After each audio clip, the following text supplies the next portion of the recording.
Good evening. It is 5:30 p.m. and I'm calling to order this regular meeting of the Fargo Board of Education. Please stand and join us for the Pledge of Allegiance. Pledge allegiance to the flag of the United States of America and to the republic for which it stands, one nation, under God, indivisible, with liberty and justice for all.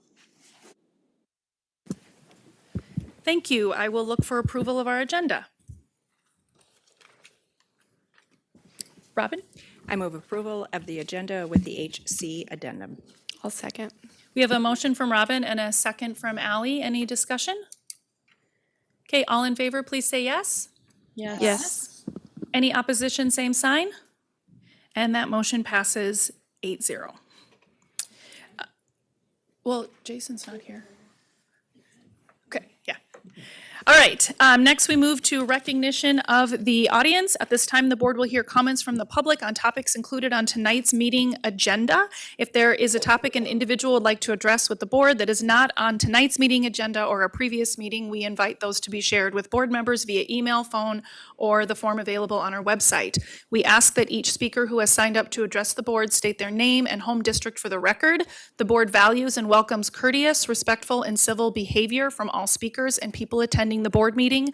The board expects speakers to limit statements to those relating to the operations of the board and refrain from comments of a personal nature, unrelated to the operation of the board.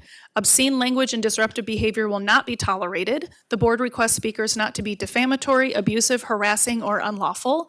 The board is interested in your comments and will listen carefully, but is not obligated to respond to or debate issues in this forum. This evening, one speaker has signed up to address the board. Each speaker will be allotted a maximum of 3 minutes. Upon conclusion of the allotted time, a chime will sound and the speaker is asked to conclude. If necessary, a final chime will sound 15 seconds later, signifying the end of the speaker's time at the podium. I will now call our first speaker to the podium, and that is Paul Moore.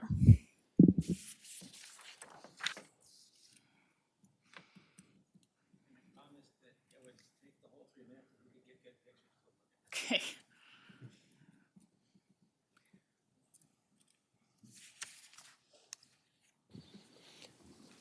I'm Paul Moore.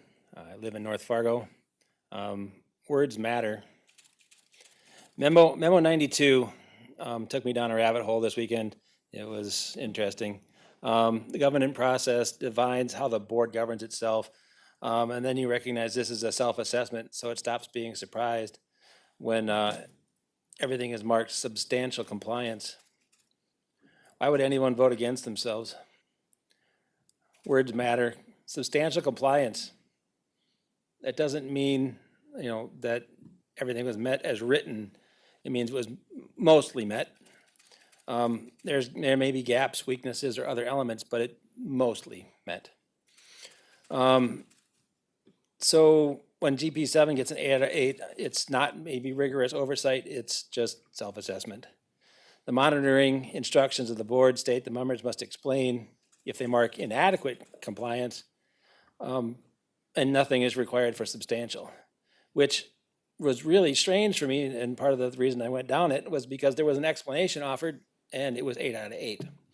The explanation that was offered was about the Communications Engagement and Advocacy Committee meeting 4 times a year, but not necessarily quarterly, and whether or not that actually met the standard for getting to the quarterly goal. Basic math I learned, quarterly means once every 3 months, and it definitely, by the agendas published, it didn't happen. I also looked at the committee itself, stated purpose to increase transparency, receive feedback, and build stakeholder support through engagement and advocacy. Suggests talking to students, staff, parents, and community members to share their views. In doing so, build trust. So my question is, when's the last time we think that happened? Later, another comment suggested actually removing the word advocacy. That just seems very strange to me because that's the whole point, I think, of why would they were up there in the first place, is being, so that you guys are advocating for the parents and the parents who can't be here. I read it as narrowing the purpose, and then since it's in the consent agenda, it's just kind of like trying to slide that stuff right by. I didn't find that, as a parent, I thought that was deceitful. If the board no longer intends to engage stakeholders, the honest thing is to acknowledge that, you're shifting the intent. 4 seconds left. Thank you. Okay, we will next be moving to the report section of our agenda, and I do see Laura here. Are you joining us, or do you have comments for us? Or are you just waving this evening? Okay, thank you. Well, thank you for being here. It's always good to see you. So next we'll move to our administration report. Thank you. So some celebrations to start with. Chinmay Gopi, National Speech and Debate Association Academic All-American, 141,000 members, and fewer than 1% in the nation are honored. Davalin Ofori was named the Concordia Community Achievement Scholarship winner. What that means is it is full tuition, full housing, and full meals for full years. So that's better known as a full ride. That's a really, really big honor. Thea Nicholas from Lewis and Clark, Raymond Hertzgard from Kennedy, Ellie Oberholzer from Ben Franklin, and Lelani Wetstein from Fargo North.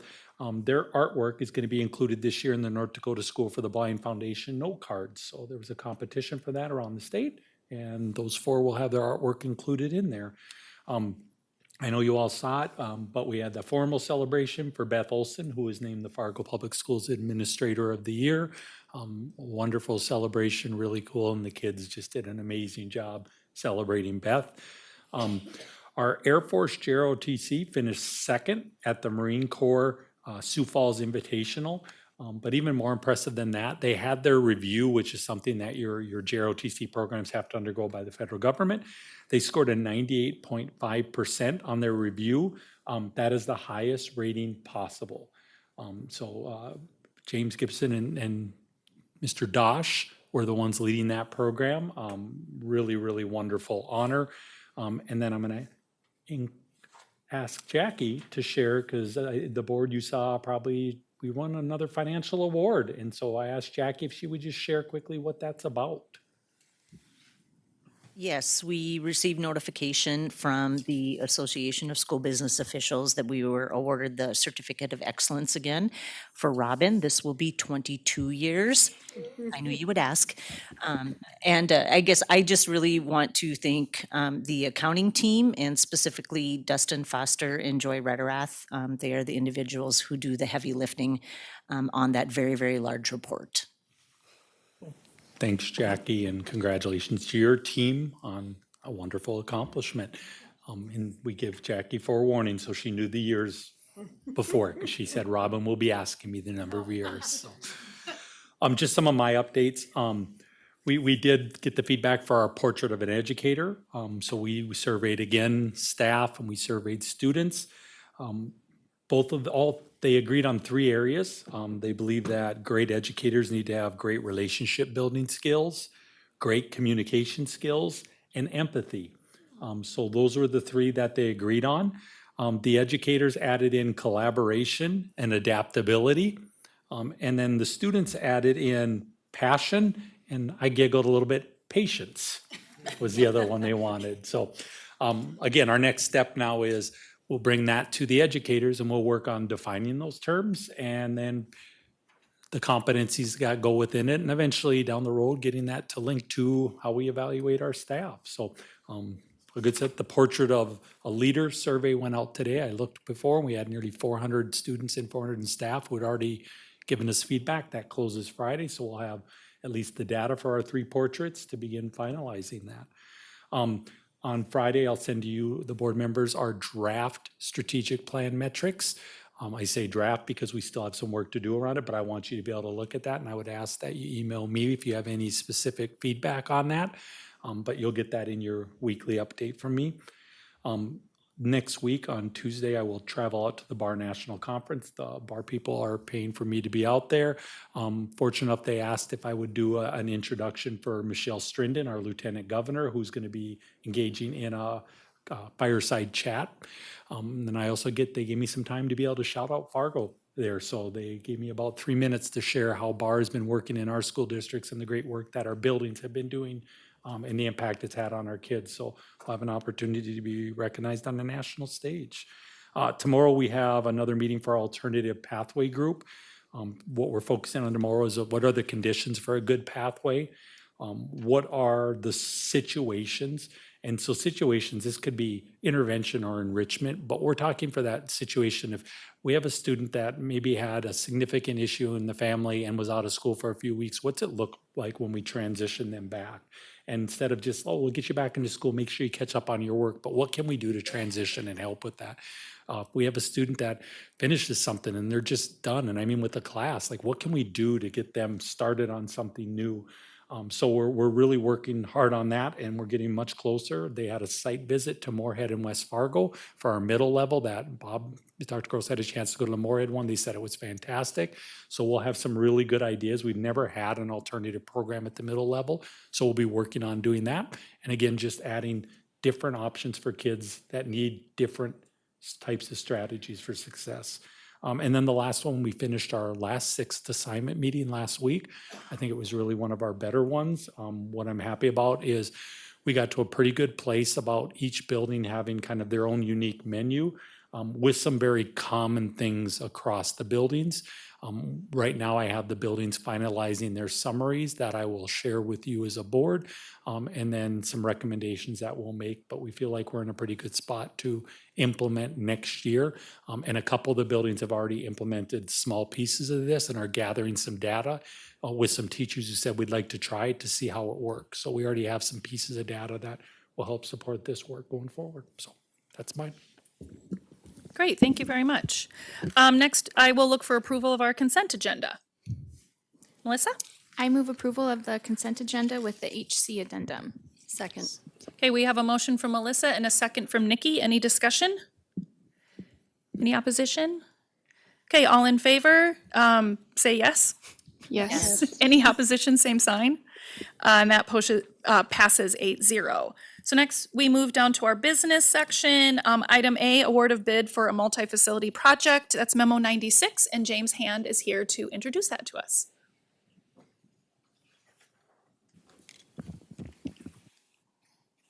Maybe. Now it's off. There you go. Now you're on. Did it. All right. Good evening, everybody. You have Board Memo 96 is the approval of the guaranteed maximum price for multiple facility projects. Our construction manager, Gertz Construction Services, received bids on March 17th. The project is our next round of facility maintenance projects. We have projects across 11 of our buildings. They include mechanical system replacements, parking lots replacements, infrastructure repair, 2 monument signs, roof replacements and repair, and safety enhancements. The work is planned to start this May and conclude in September.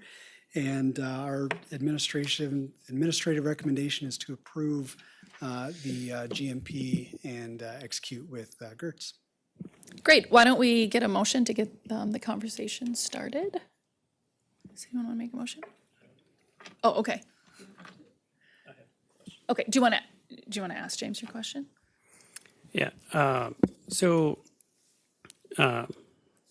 We had something similar to this like last year, right? We just kind of do like a bundle of stuff. Did we use the building fund last time? Yes. Did we use the building fund before that? For this type of work, and that would start to get back to before I was with the district, but Jackie, let me know if I'm off. But for any large capital expenses, I do believe we would use the building fund for that type of work. So the reason I'm asking is because I know in the past when we've talked about long-range facilities planning, it was not, using the building fund for maintenance was considered more of the uncommon, like this is the weird thing for maintenance is to use the building fund. Whereas normally we would use it out of the general fund. So I'm just kind of like trying to get a feel for like, do we think this is our new normal? Because this didn't come through planning, so that's why I'm not sure. What I would say the difference between what we do now with these compared to previous practice is we package a lot more into one bundle, which does mean there are items that get taken care of that in previous practice might not have met a dollar value threshold to be taken care of in the building fund. And part of the challenge in looking at some past budgets is when we have our operational dollars and we're planning what to put into those buckets and execute the next year, I think there were things that kind of fell in this mid-range of they were too large to fit in a annual operating budget, but maybe smaller than what might typically be taken on as an individual project that would be funded by the building fund. And this has really kind of helped us bridge the gap a little bit where we're still taking care of things that are assets that we are able to take care of these high priorities, sort of middle to large items, and take care of them pretty effectively and efficiency using economies of scale by bundling them together and having one architect and engineering team and construction manager take care of all the work. So it is a slightly different practice, and Jackie, feel free to correct me if I was off on any of that, because I am relying a little bit on previous to my time, but I believe that summarizes the difference between what we were doing and what we are now. And not that anything James said was incorrect. Historically, we did not use the building fund for projects such as this, where we bundled multiple projects into one. The building fund, of course, pays our debt, and the availability of funding to do additional projects is dependent on what is available after we pay our debt. I believe that this is the last multi-facility project that we can do at this time, just based on our retirement of debt and as we move forward. Question, Jackie, maybe you can, or one of you can help me. What is your threshold for capitalizing assets? Our threshold is very small, it's $5,000. Oh, okay. Yes, it is.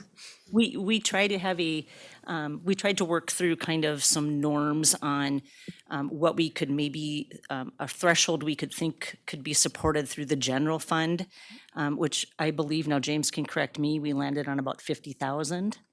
If we had projects, but items bigger than that, we would look to the building fund. And I think as we go forward, it's just a matter of how will we accomplish some of this, because the capacity remaining in the building fund is not super high at this time until we retire some more debt. May I continue? Yeah. I've been watching too many legislative stuff. So these go on your depreciation schedule on the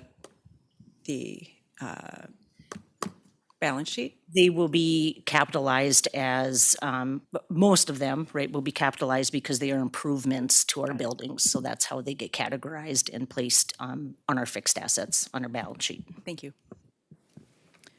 Okay, so either any other questions or we can look for a motion. Robin? I'll make a motion to approve the guaranteed maximum price scope of work in the amount of $9,155,661.42 and authorize Gertz Construction Services to proceed with the work outlined in the multi-facility projects. Okay, and do we have a second? Second. Okay, so we have a motion from Robin and a second from Kristen. Is there any more discussion or questions? Greg? Assuming this passes, how much room will we have left in the building fund? We're still working through the projections, but I had let James know earlier that this was kind of taking it down to that minimum. It'll take us a few years to build a little bit of a balance up again to be able to do some additional projects. What do you mean by minimum? We need to maintain some form of fund balance in this fund to be able to handle if something would go wrong. And so in order to We just issued additional debt for Horace Mann that now takes away some of the capacity that we had been using in the fund. We will solidify those projections kind of as we go forward, and now that we have some more of these bids that are coming in final, and when Horace Mann comes in final too, I think we'll get a better grip on what we can do in the future. Robin? I'm supportive of doing as many improvement projects that has room in the building fund, because if we take it out of the operational fund, it does affect what we can spend on things like teacher salaries. Thank you for watching it closely. Yeah, I was gonna say, the kind of where I was getting at was making sure we had that space so that if something comes up, we're not kind of putting ourselves in a potential bind in the future. Okay, any other questions or comments? Go ahead, Nikki. Just a quick question for clarification. Under the project budget summary, it says the multi-facility project may span multiple fiscal years. And then, but it says the time frame for this is May 26th through September 26th. So it is the plan, but one of the things about construction is I would never stand here and guarantee that everything will get done, because sometimes there's unforeseen circumstances that can delay, whether it's materials coming in on time or weather or whatever. So it is possible. The last project, like the group of projects like this, did go into, we're still wrapping that up this summer. Okay. This one, I feel a slightly higher level of confidence that it will get done, just based on the nature of the work that's included in the package, but there's always that possibility that it could trickle into next fiscal year. Okay, thank you. Prompted another comment. So these will go on our books when they're put into service technically? Okay, thank you. Correct.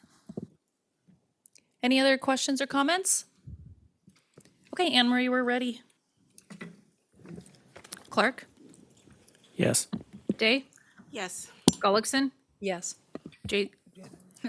Kristen Nelson? Yes. Robin Nelson? Yes. Olenberger? Yes. Berkland? Yes. Christensen Meinier? Yes. Motion passes 8-0. Okay, next we are moving to the 2027-28 calendar approval, which is memo 97. And before we delve into this, I just want to share that after this memo came out, I was alerted of just a little glitch where this proposal actually conflicts with an EL that we have placed on our superintendent. So I'm going to recommend that we send it back to the calendar committee so that that can be fixed. So Greg, would you be willing to make a motion? Yeah, knowing that the calendar contained in memo 97 is not in compliance with executive limitation 14, I'd like to move to recommit the matter of this 27-28 calendar back to the calendar committee. Second. Okay, thank you. So we have a motion from Greg and a second from Namal. Just a point of order question. There isn't a motion on the floor, so why would we send it back? Can you help me with that? The motion on the floor is the one that Greg made. Right, but there was nothing to approve anyway, since it wasn't on the floor? Correct, there was no motion on the floor to approve a. I'm recommitting it back to committee before we took up a motion on it. I'm not disagreeing with you at all. I'm just trying to keep up. So if, what would you recommend we do then? No motion is needed. You can just put it back to the committee, but you can do either way. So I felt that because it was on the agenda, that it needed to be addressed and not just like skipped. It's up to the board. Are we okay with moving forward with the motion? Okay. So any discussion or conversation then about that motion? No? Okay. So Anne Marie, we're ready for the roll call. Day? Gullickson? Yes. Kristen Nelson? Yes. Robin Nelson? Yes. Olenberger? Yes. Berkland? Yes. Clark? Yes. Christensen Meinier? Yes, motion passes 8-0. And now that takes us to board reports. So I'm going to start with Ally. Does that work for you? It sure does. All right. Well, our I was able to attend the Fargo South Boat Regatta. So this is the third annual. It was absolutely wonderful to be able to attend. The creativity, the collaboration, the teamwork, and just frankly, the fun of learning. If for those of you that are not familiar, Michelle Strand is one of our physics teachers, and she gives them this project. They have to build a boat out of cardboard, and then they have to do laps in the Fargo South Pool. They have to have a theme, a team name, and really it's, again, all about these concepts that they're learning in class, and they get to make them real world. My personal favorite was the nacho fries boat. I thought that was just an epic boat. They literally had like little hats like the Taco Bell nacho fries. Their whole boat was Taco Bell shaped. It was amazing. There was also the USS Edmund Fitzgerald, and they had music. It did not sink, I will say. There was some pirates, there was some turtles, there was some ducks. I mean, it was, you guys, if you missed it, you have to go next year. I was joined by Greg and Nikki and Dr. Steiner. It was just a joy. So a huge shout out to Michelle for making learning all kinds of fun for those kiddos. The other piece is I had a great visit at the Explorer Academy. They were also having a lot of fun. And the different partnerships, and I missed writing the name down, but I can go back and look it up, but we've recently partnered with a company in town, and so they're bringing in and they're doing, as they transition out of very skilled care back through the Explorer Academy, and they're also bringing in their staff and being able to help those kids transition from that one-on-one care back into that school setting and then back into their home buildings. All of the kiddos that started out this year in the Explorer Academy have successfully transitioned back to their home building by when I was there 2 weeks ago, which is just a huge accomplishment. However long it takes, some of them, it took a few weeks. One of them actually took almost 2 years to transition back. But those transitions are happening. These kids are building these skills. And one of the big things that we had talked about was really that sense of psychological safety as well as physical safety. Being in the Explorer Academy, you have this physical safety where everything is locked, but it does not feel like a locked down facility. So you have this sense of psychological safety as well, where you're able to actually build these skills that are necessary for these kids to be able to transition back. So just had a fantastic visit there, got to visit with a couple of the teachers, a couple of the kids, and it was just a great visit. So that's all I have. Thank you, Allie. Namal? I just attended my regular committee meetings, and it sounded like I missed a great show.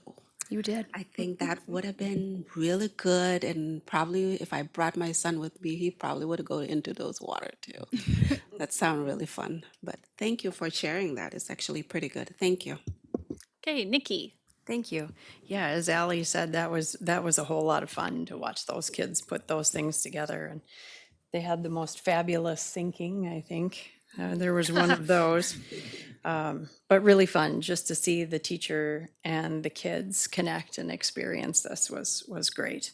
And on April 7th then, Dr. Steiner and I attended a neighborhood meeting with the Clara Barton and Hawthorne neighborhoods that I thoroughly enjoyed, and I think they did as well. It was a great opportunity to get together and visit.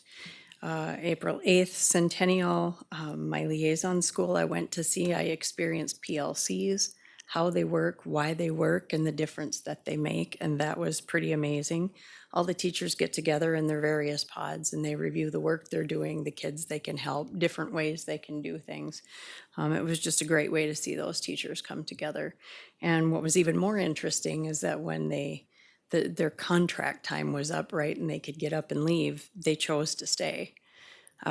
Many of them chose to stay to be able to further invest in their kids. And then this past weekend, I attended NSBA training. Thank you. Great, thanks. Oh. Robin. Oh, CEA meets Friday. okay. Thank you. Robin. Thank you. I attended the Administrator of the Year presentation for Beth Olson at Jefferson, and so you were there as well. That's your liaison school. I kept on saying, I'm not crying, you're crying. It was pretty special. Did meet with SEEK. I'm on the ad hoc committee for the executive director's annual review. I think we've got that almost finalized. Sunday, I substituted for Kristen for the Fargo Youth Initiative that was held for the first time in the district office here. They got to sit at the dais. Kristen was on her way back from NSBA, so I asked her if I could report what we were doing at the school district. I reported out on upcoming elections, some budget reductions, and the Park District reported out on re-siding the warming house at Longfellow and the importance of accessible parks. The City Commission, Commissioner Kolpak mentioned the upcoming budget stuff at the city, and also how important process is when it came up about reassigning the new police chief. So a lot of good information was shared. We elected our new president and vice president, and that we're setting up committees. That group is gearing up, and we're really settling in. Thank you, Dr. Steiner and FPS for hosting Fargo Youth Initiative. Governance meeting, I attended that. As far as GAC goes, I watched the April 1st, what is it here? Interim Education Committee. I listened to it. This one was only 4.5 hours, and I listened on the road, so it made my drive better. Dual credit studies and BAR were discussed. Dual credit was fascinating to hear from higher ed and K-12. Dr. Steiner presented in that as well. A lot of nuances I didn't think of, so pretty fascinating there. As you know, these committees get off schedule. So Dr. Steiner was scheduled to talk about building assets, reducing risks, the BAR in Fargo Public Schools. But that just didn't work, but the presenter had a really nice, he covered our two schools. BAR covered CBE and Jefferson data. So that was very nice as well. And then I think my last item is GAC. Thanks to Catherine for giving me an update on how many legislators have RSVP'd for the May 12th info session. We have 6 so far. However, the deadline is not until May 8th. I'm just going to keep putting this on your calendar. I will be sending a final reminder on May 5th, a final push, and I will have you help me out with that like you did last time to make it as successful as it was last time. Thank you. That's it. All right, thanks. Greg? Yeah, on March 25th, I also attended the cardboard boat regatta. Oh man, that was somehow more fun than last year. It's getting better every year. On the 26th, I attended Dr. Steiner's budget presentation at Discovery. That was your first of 3, yeah. So, and then on the 31st, I attended the orchestra concert at Davies. It was the 5th through 12th grade combined orchestra concert. Standing room only, literally. I mean, there was like no space. I wish I'd got there earlier. I did find a seat eventually. On the 2nd of April, I got to participate as a judge at Davies High School's ABLE Games. I had heard good things about these events, and I was excited to attend, and I was still blown away. My throat was literally sore afterwards. I had shouted myself hoarse, like counting and cheering on like the participants. It was a lot of fun. And then on the 7th, we had planning committee. I'm not going to give you guys much details about that. Check out my column in The Journey next week. Yeah. On the 7th, I also attended the Clara Barton Hawthorne Neighborhood Association event that Nikki and Dr. Steiner were at. I got to be in the audience where they were up front getting all the tough questions. that was a really fun event to attend as an audience member. And I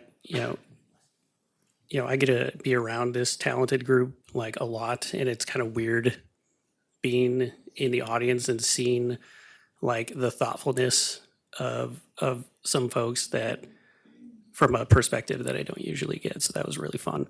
And then yesterday I attended governance. Thank you. Melissa?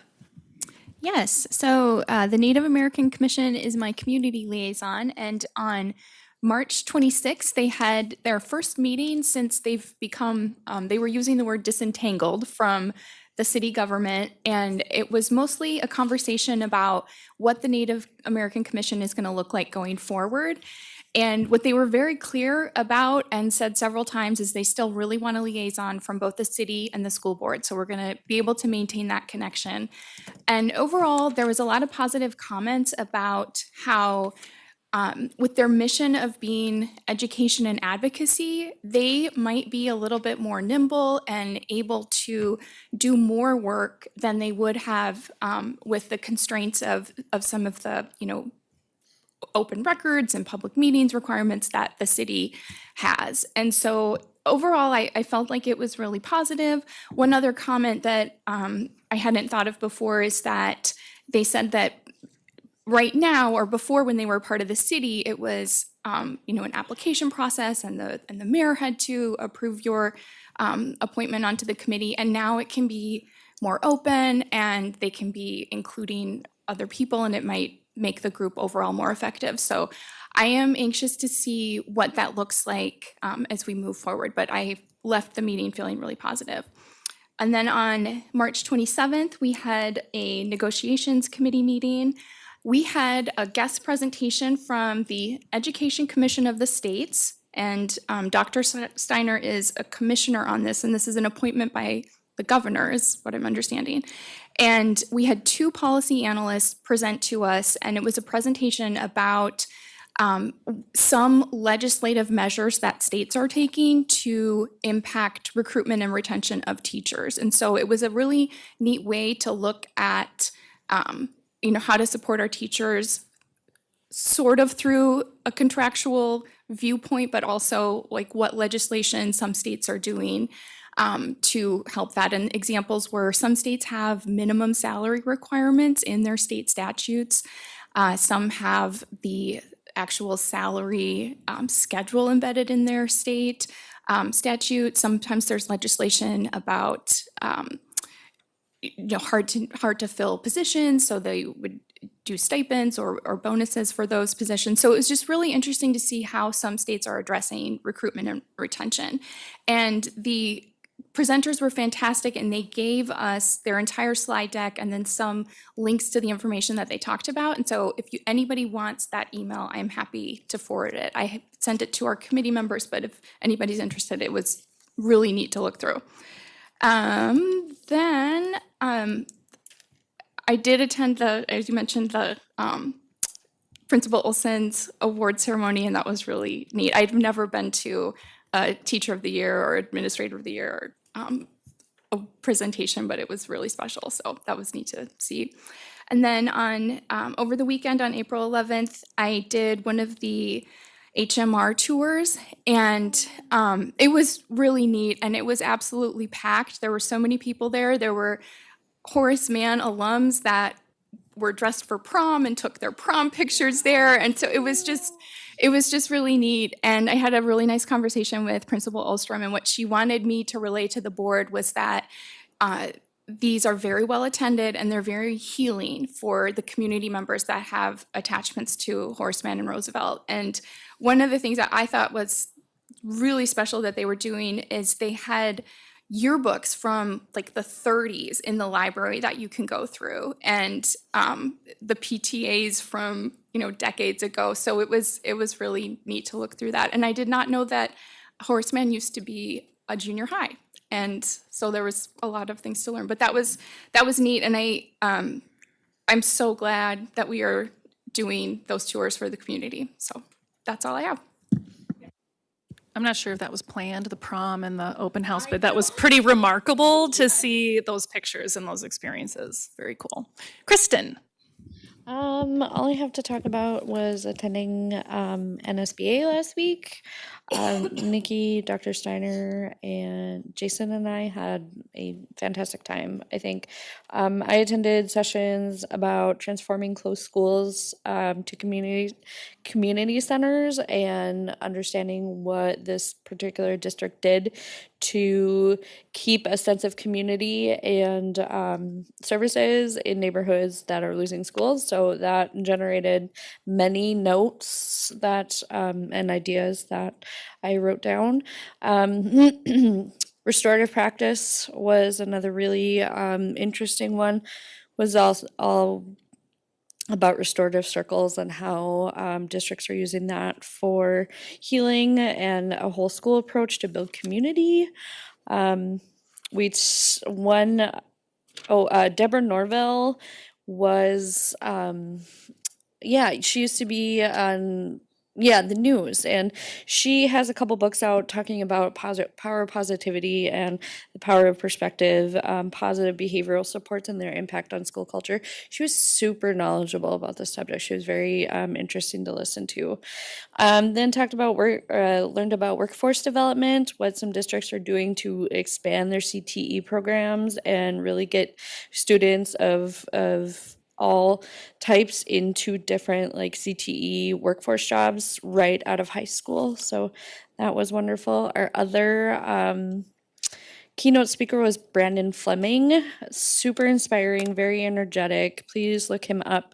His presentation was all about how we are equalizing and leveling the playing field in education through policy, and just kind of bringing the educational piece down to the students' level so they can really understand what a teacher is bringing them.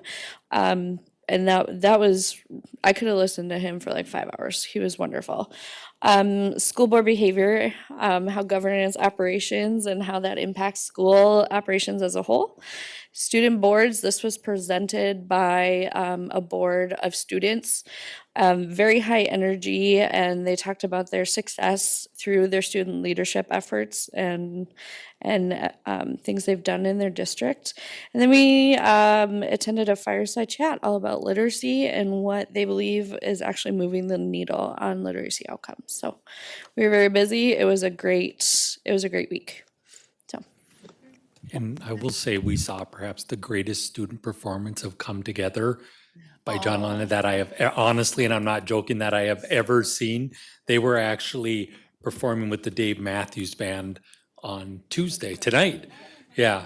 So, I'm not joking when I say it was probably the best thing I have ever seen in terms of that. Like Yes. when they started singing, you were like, this can't be happening. And Yeah. So pretty. Robin, I pretty thought all amazing. about you when we were watching them because I knew you would love it. They're fantastic. I left with Make it goosebumps. clear, I don't sing, Okay. but I like music. Yes, Thank you. exactly. Okay, thank you for those updates.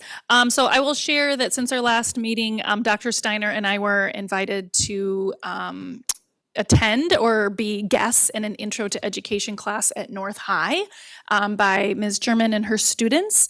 The class had some various questions that they had created ahead of time. They were mostly focused on how we make decisions, why we opted for these roles, what are the biggest challenges, what are the biggest rewards.